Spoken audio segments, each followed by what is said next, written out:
d'alimentation scolaire, des programmes de réseau de sûreté.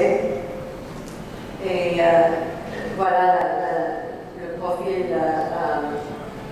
nutritionnel. On a des fiches dehors, vous allez voir ça, mais ils ont vraiment beaucoup de nutriments.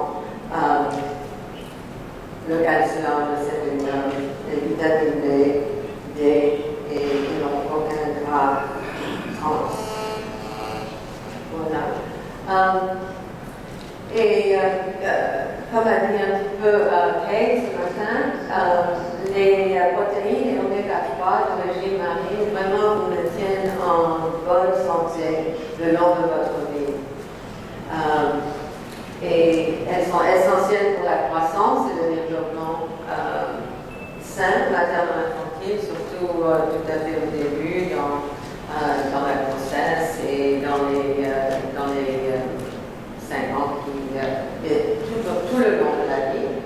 Ils protègent le système cardiovasculaire et immunitaire, réduisent le risque cardiaque et font baisser la tension artérielle.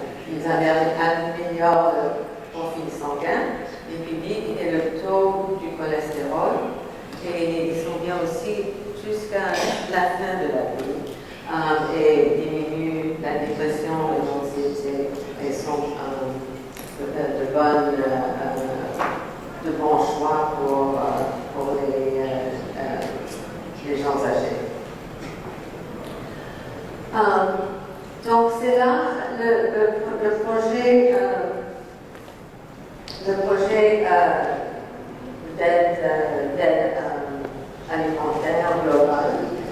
Il opère dans beaucoup de régions du monde. Et voilà, je vais juste vous signaler où Alaska se trouve. C'est presque dans un autre pays. Donc on a des expériences dans l'Amérique du Sud, en Asie et en Afrique. Et je vais viser des projets qui sont très intéressants ici en Afrique. Voilà, c'est la gamme de projets, distribution humanitaire, des projets pilotes, la distribution avec médicaments contre le sida en Libéria. Donc on a fait de la recherche scientifique au Guinée-Bissau et aux États-Unis on utilise ces produits pour des réseaux de sécurité, l'alimentation scolaire, les projets maternels-infantiles.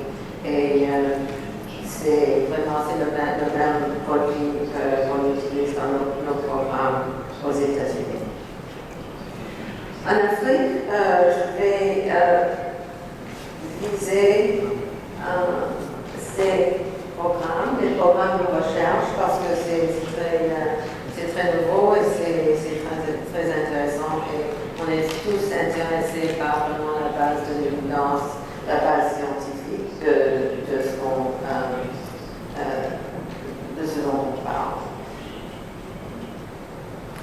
À la République du Congo, on a testé le saumon en poudre dans des repas de 9000 enfants dans les programmes scolaires, dans les écoles. Le projet nous a sollicité pour aider à améliorer les protéines de leur repas et la nutrition de leur repas et pour donner un goût un peu plus diversifié. Donc, ils ont ajouté aux haricots et aux haricots. Et voilà une école.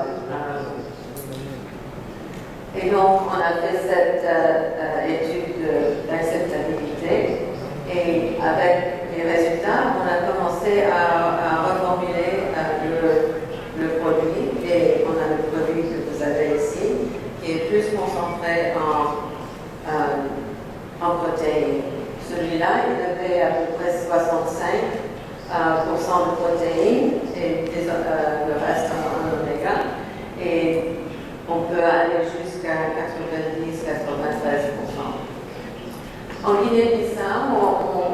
fait un essai contrôlé. Oh, je m'excuse de l'orthographe. Avec le hareng en boîte.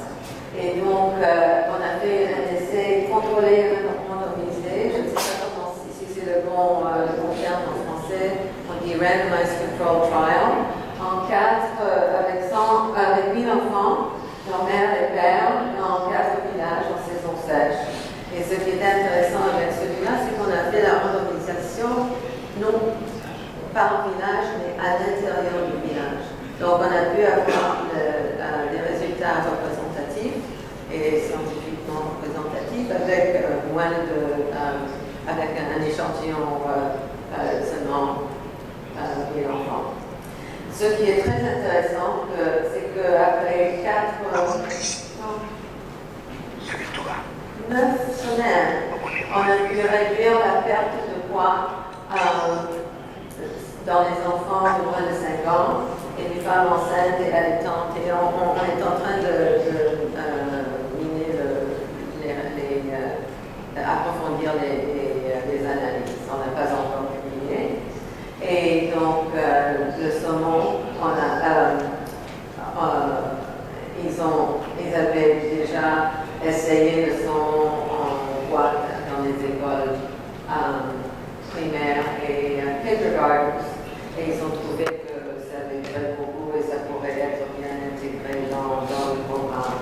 Et voilà nos collègues qui est en train de faire la mesure sur une petite. Et je vous recommande de parler un peu avec M. Brennan après parce que c'est lui qui a géré toute la recherche dans le pays. Au Libéria, c'était un projet pilote de 9 mois, c'était juste pour tester l'acceptabilité, mais en Libéria, ils adorent le poisson, donc il n'y avait rien à tester du point de vue acceptabilité des consommateurs. Mais c'était un projet de 9 mois, et on a vu le poids amélioré pour 61% des patients avec le sida qui avaient reçu et consommé le hareng 4 boîtes par semaine, par personne. Et donc ça fait, chaque boîte c'est 200 grammes. Donc on a vu ces résultats quand le hareng a été distribué et consommé avec leurs médicaments et les conseils. Et c'était vraiment un incentive pour que les gens reviennent pour leurs conseils et leurs médicaments.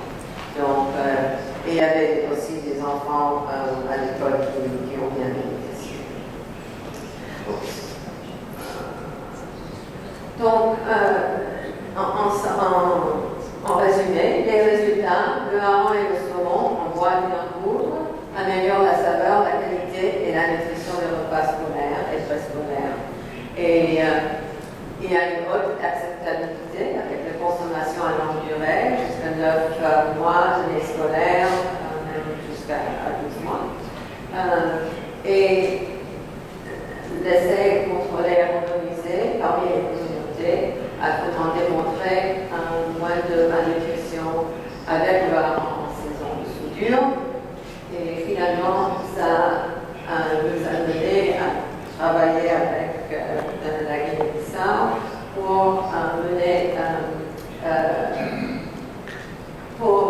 développer la production locale d'un biscuit nutritif, deuxième génération, parce qu'on a eu beaucoup de leçons, à partir des nutriments, qu'est-ce qu'on devrait mettre. Je veux juste dire une chose, j'ai travaillé dans beaucoup de programmes scolaires et je trouve qu'il faut vraiment viser le faire pour les jeunes filles et c'est le plateforme le plus apte pour faire ça. Donc je fais un appel à tout le monde de vraiment viser l'amélioration de l'anémie dans les filles qui viennent à l'école. Finalement, pays en Afrique du Sud qui goûtent la poudre. Voilà les enfants en Guinée-Bissau non, ça c'est en Congo qui mangent le repas avec le saumon en poudre. Et donc, juste pour vous dire un peu pour le futur, l'Alaska, vraiment, c'est un leader dans la gestion durable des pêcheries. Ils sont prêts à dialoguer avec nous comment vous pouvez peut-être faire de même. Il répond aux besoins globaux en nutrition et en sécurité alimentaire. Tous les produits améliorent le goût de vos plats. Finalement, le plus important, c'est qu'on vous invite, on invite des partenariats et des projets pilotes pour vraiment créer des applications nouvelles, innovatrices, qui ont des applications commerciaux et